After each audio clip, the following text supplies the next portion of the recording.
1、2、3，睡。1、2、3，爬。বন্ধুরা, এতক্ষণ পর্যন্ত আপনারা যে চিপস ভাঙার দৃশ্যগুলো দেখলেন সেটা আমরা আসলে কিভাবে করা যায়, কিভাবে করি সেগুলো আপনাদেরকে প্র্যাকটিক্যালি দেখাবো।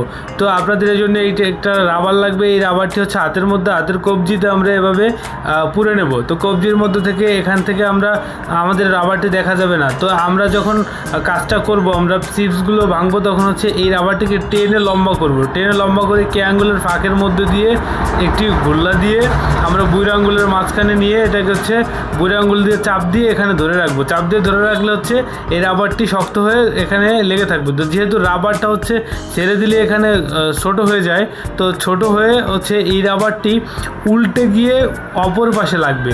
তো অপর পাশে লাগার ফলে এই চিপসটা দেখেন নিচে যেভাবে লেয়ারটি আছে, এই লেয়ারটি হচ্ছে বুড়ো আঙ্গুলটি একটু ফাঁক করে দিলে বা একটু আলগা করে দিলে ওটা এভাবে